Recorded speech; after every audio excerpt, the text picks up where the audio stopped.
So what's up mga ka-Journeys? Good day sa inyong lahat. So I hope na okay na kayo. Tagal ko rin hindi ginawa to Ay nako. So yun nga, I'm back.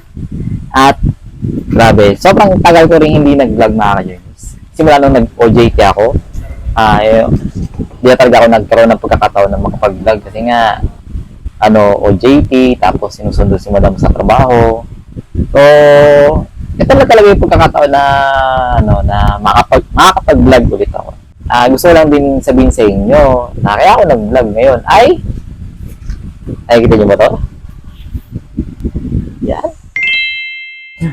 Mga ka-Journeys, ako officially graduate na. Yeah! Mga ka-Journeys, graduate na ako sa wakas. Finally! Yes! Woo! And sobrang thankful kay Lord kasi inalaw niya na mangyari to sa akin. Kasi sobrang tagal ko talagang hinintay to mga ka-Journeys, itong sandaling to. Sobrang tagal na. For almost decade na nagsimula ako mag-college. Talagang pinangarap ko na to na sana matupad ko talaga. So, daming struggles So, alam niyo naman, meron talagang pagkakataon na hindi umaayon sa atin lahat yung mga gusto natin mangyari, yung reason kung bakit gano'n. So, marami talagang mga di inaasahang pangyari. Pero pinakamahalaga ngayon mga ka-Journeys para sa akin is ito. Natupad ko rin yung sa mga pangarap ko na makagraduate. So, sobrang special talaga yung hapon mga ka-Journeys kasi yun yung araw ng graduation namin. Talagang ramdam na ramdam ko yung talagang natapos ko na yung parang sobrang nakaingan ako ng maluwag kasi hindi ko imagine yung sarili ko na ma-achieve ko yun. Hindi ko rin talaga inakala. Akala ko wala na talagang pag-asa mga ka-Journeys. Pero tingnan nyo naman, sobrang saya, sobrang fulfilling ng pakiramdam na naka-graduate ka na kung nakapag-marcha tapos umakyat sa entablado para sa pinaka-importanting araw ng buhay ko. Hindi naman ito mangyari kung hindi ako tinulungan at sinuporta ng mga taong paligid ko, pamilya ko, lalong-lalo na kay madam. Para sa kanila to, mga ka-Journeys, itong tagumpay ko. Wala pa talagang diploma mga ka-Journeys. So, di pa namin alam kung kailan namin makuha. So, sana makuha kagad namin at kasama yung TOR. Pero pinakamalaga kasi ito. Yan mga ka-Journeys. Ay, teka lang. Di ba? Graduate na ako mga ka-Journeys. Ito yung patunay na graduate na talaga ako. And sobrang saya. So, thank you Lord talaga. Thank you Lord.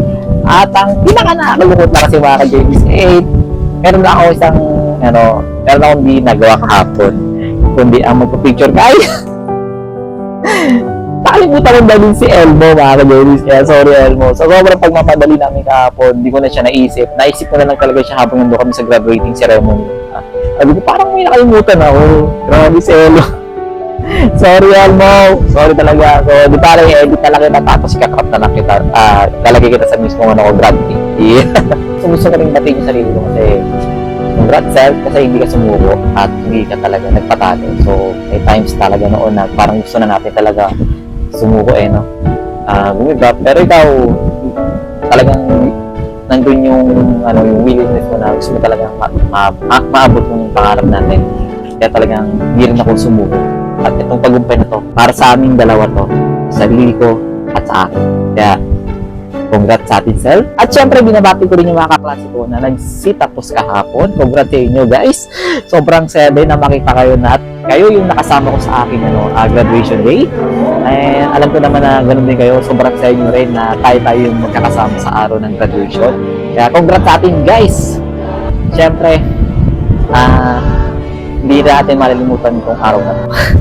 Ang dami rin natin mga paghihirap na naranasan. Pero worth it lahat basta tungtong na tayo sa stage at nakagraduate. Di ba? Yun na yung importante.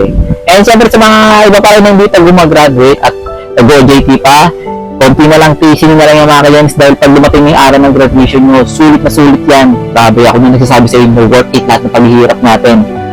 Kaya, konting pisa lang. At sa mga naghihintay na ng graduation, hindi tayo masyado excited dahil pag dumating na yung araw ng graduation nyo, sigurado doon tayo talaga magiging masaya. Super duper masaya.